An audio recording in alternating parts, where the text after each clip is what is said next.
What's up guys, this is the Blueprint channel. My name is Nathan and I run a popular channel on YouTube called Unspeakable. On this channel, our mission is to help creators build valuable attention. We post videos every single week teaching creators all the lessons that I have learned over the past 12 years of making YouTube videos. And today, we're gonna talk about goals because as a creator, I believe that nearly 90% of creators set the wrong goals and it really throws them off on how they grow on the platform. Of course, got a great presentation for you guys. If you find any value from this video, the only thing I ask is for you guys to leave a like and share the video with your friends. If you have another friend that's a creator, we're trying to grow the Blueprint channel and we're trying to help tons of creators learn the lessons that I had to suffer for years. But yes, I believe 90% of creators set the wrong goals, maybe even higher than 90%. And how do I know this? Because if you have goals like this, maybe you have a goal to hit 1 million subscribers, maybe you have a goal to get 25 million monthly views, or maybe you have a goal to make $10,000 a month.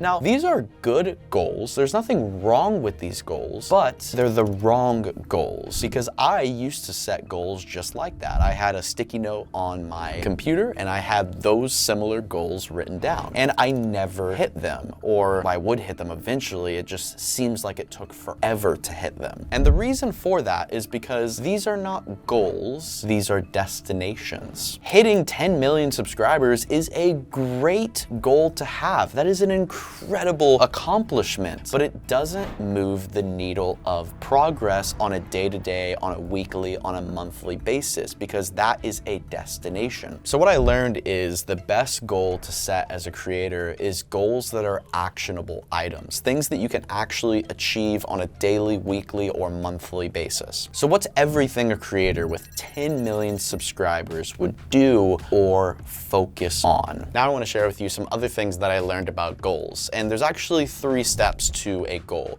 You have the goal, you have the process, and then you have the person attached to the goal. Because just setting a goal is great, but there's so many more things that come to actually getting someone to achieve a goal. So first, let's talk about the goal. One thing that I discovered is that if you find yourself struggling to build a good habit or break a habit or move yourself closer to that goal, it's not because you have lost your ability to improve. You should be far more concerned with the trajectory than with your current results. And what I mean by this is this beautiful graph we have with the valley of disappointment. So usually when you set a goal, you are kind of disappointed in the beginning because it takes a lot of momentum and a lot of time to get towards a goal, right? It takes a lot of effort. And in reality, you have higher expectations. So you fall short of these expectations and you end up being in the valley of disappointment, this area right here. But over time, as you push through it, the results will eventually go above what you think should happen. So what I mean by this is keep working through it, keep pushing, don't give up on your goals because that's really the only way you lose. Another thing I like to do is think of goals in the time span of 1,000 days. Now, I know this is a long time for some people. 1,000 days is like 3 years.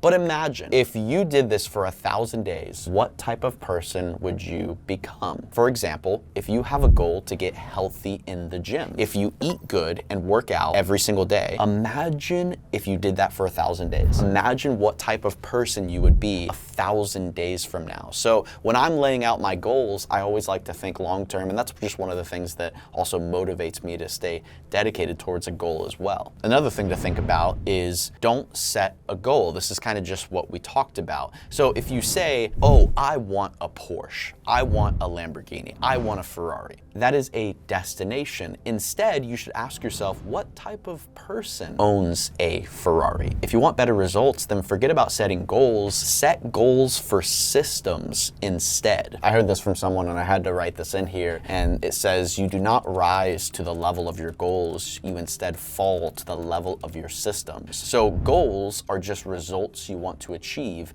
and systems are actually processes that lead you to those results. So an example of this is if I had a goal to hit 1 million subscribers, that is a great goal, but it's a destination and it's not a system. Instead, my system to allow me to achieve that goal would be, I'm gonna make my last video my competition. competition. So what I'm going to do is I'm gonna learn 3 things from my previous video. Maybe I could learn how to make a better intro, a better title, maybe a better editing, and I'm going to fix those 3 things in my next video. And I'm going to continue to do that for 1,000 days and imagine what type of channel I'm going to build. Does all of this make sense? Is it all coming together? Another thing about goals is really all about practice. You play at the level that you practice at. And sometimes you have small changes and you don't really see the results, but they will lead to greater things down the road. A great quote from Abraham Lincoln says, "Give me 6 hours to chop down a tree, and I will spend the first 4 hours sharpening the axe." Now let's talk about the process to achieving and doing some of these goals. The first thing is the small things. If you want to predict where you'll end up in life, all you have to do is follow the curve of tiny gains or tiny losses and see how your daily choices will compound. So if you want to build a successful channel with 10 million subscribers, what are you doing every day? What did you do yesterday? What did you do the last week? What did you do for the last 30 days? Those tiny things that you do every single day to build a better channel, build better videos, going to basically be your future. The next thing is building habits. So you might ask yourself,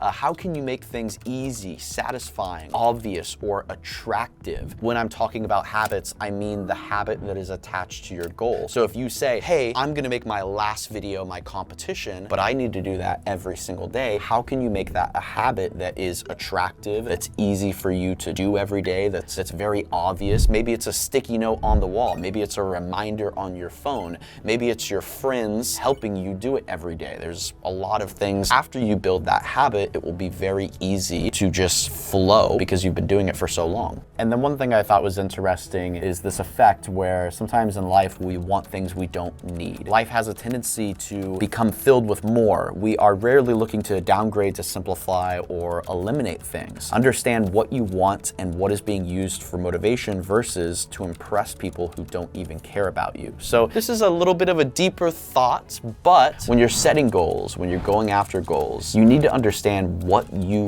really want for your life versus you trying to impress people that don't even care about you. I've had a lot of friends that have had a goal to maybe own a nice car, but in reality, they don't even care about cars. They just want to impress someone else. So just something to think about. The next thing is the person. So the environment that you're surrounded in. If you surround yourself with 5 millionaires, you have a high likelihood of becoming the 6th millionaire in that circle. It is much easier to build great habits, chase your goals, chase your dreams in the proper environment. So if you have people around you that are maybe toxic, bringing you down, or telling you things like, oh, you're never going to achieve that. Oh, get more realistic. You need a real job, or whatever they're telling you. It might be some signs that you need a new friend group or you need a new environment to surround yourself in, because that is going to highly impact the person that you are and the goals that you want to achieve. The next thing is to obviously ask yourself, and we already talked about this, is what would that person do, right? If you have a goal to become a millionaire, what would a millionaire do? If you have a goal to hit 1 million subscribers, what would someone with 1 million subscribers do? How hard would they work on their videos? How often would they improve their editing, their thumbnails, their titles, their filming, their personality, and all of the things that make a good creator? How often would they improve and work on those things? Probably almost every single day.